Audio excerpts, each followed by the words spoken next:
Да, переживания есть всегда. Конечно, поменьше, чем перед премьерой, но все равно всегда проживаешь снова и репетиции, и сценические прогоны, и спектакль. Переживаешь, как доведут артисты данный образ, как они пронесут то, что было заложено в постановке спектакля. Вот. Переживаешь, но надеешься, что на сцене, возможно, откроются совершенно иные стороны. Потому что Айдан и Алимхан, они настолько разные по своей природе, по своему характеру, и они абсолютно два разных бейбарса. Вот у Айдана, конечно, чувствуется героическое начало, очень фактурный, он прекрасно сложен, очень красиво себя представляет на сцене. Когда, как у Алимхана, мне кажется, герой более противоречивый, чувственный, но в то же время скрытный. Вот в этом случае мне интересно с ними работать, за ними наблюдать. Мне нравится музыка, декорации, сценография. Я думал, по характеру он был довольно сложным, великая личность. Показывать его на сцене, его характер, как личность, образ, нелегко. Поэтому, конечно, нужно стремиться каждый раз, каждым спектаклем. Для меня самая любимая сцена в этом балете — это заговор. Когда он принимает решение, чтобы убили Кутуза, так скажем, у него проходит трансформация. И вот эта сцена после заговора, есть монолог коротенький, но он довольно-таки эмоциональный. Вот эта сцена мне больше по душе.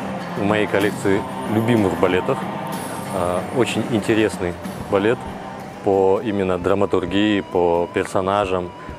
С самого начала над ним работал, и этот балет один из моих самых любимых, поэтому я его, конечно, с нетерпением жду. Именно если брать нашего зрителя, то, конечно же, зрители полюбят его за нашу историю, потому что это история про нашего хана, который стал ханом за рубежом. Ну и, конечно же, этот балет, он помогает людям изучить нашу историю. Я его не считаю злодеем, он скорее антигерой. То есть в те времена, когда была битва за трон, повсеместно, везде, каждый день, каждый бился за трон теми путями, которыми он мог. И в данном балете Кутуз, он не показывается как, скажем, отрицательный герой. Положительный герой, который обучает воинов, то есть делает из рабов настоящих мужчин-воинов. Я сам специально позиционировал его именно так, чтобы он выглядел именно, скажем так, мощно и энергетически. То есть в сцене, именно в начальной сцене, он должен подавлять. И вот эта подавляющая энергия, видимо, распространяется и на зрителя, то есть и они это чувствуют и видят. Потому что на сцене нельзя казаться, надо быть. Поэтому, выходя на сцену, мы делаем все это по-настоящему. И это иногда, может быть, со сцены выплескивается и на зрителя.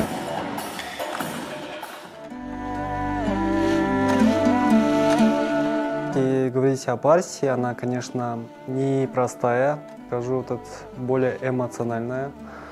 Также технические моменты очень сложные. Также хочу сказать, что сам спектакль, это, конечно, говорится о царе, который сперва был рабом, потом стал воином, дальше полководцем и в последующем стал царем.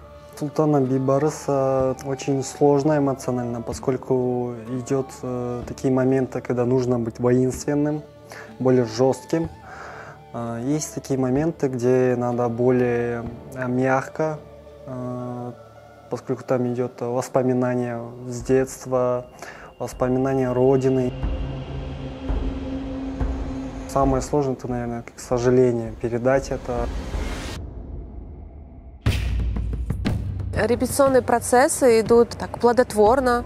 Мы с утра до вечера делаем репетиции каждой картины отдельно. Главные партии балета «Султан Бейбарс» исполняют Калжан Айдан и Туребеков Алимхан. Как раз таки подготовительные работы мы проводили именно с Туребеком Алимханом. Для меня было особенным участвовать в данном проекте, потому что Сам Султан Бейбарс был выходцем из степных земель. Для меня это очень трепетно и чувственно, что мы именно касаемся этой темы. До этого в мире не было создано ни одного драматического спектакля, ни одного балетного, ни оперного спектакля на эту тему. И, конечно, это примечательно, что именно данная тема была раскрыта в театре «Астана-балет». Этот балет был создан с нуля. Музыка была написана, либретто, хореография, все было поставлено именно для этой темы. Годы постановочные были очень трудоемкие, очень длинные, много было материала, то, что мы искали, сочиняли.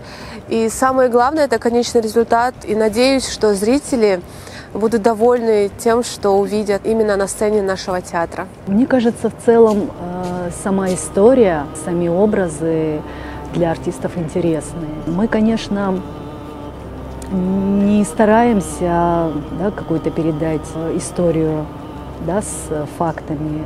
По большей части для нас важны эмоции, для нас важны ощущения и чувства, которые, мне кажется, в этом спектакле строятся на контрасте. Вообще, конечно, в этом спектакле Бейбарс, он испытуемый властью, признанием, тщеславием, честолюбием, потому что он в первую очередь, конечно, в первом акте, мне кажется, превозмогает себя. Он превозмогает смерть, потому что он выживает в самом раннем детстве, когда похищают его иноземцы, когда он преодоляет путь через галеру, когда в тренировках ему приходится строить себя, свой характер. И, конечно, уже во втором акте, когда он оказывается в центре, в гуще событий, царских интриг, конечно, он также ощущает чувство этой борьбы внутренней с собой, быть верным самому себе и не потерять свою связь с землей.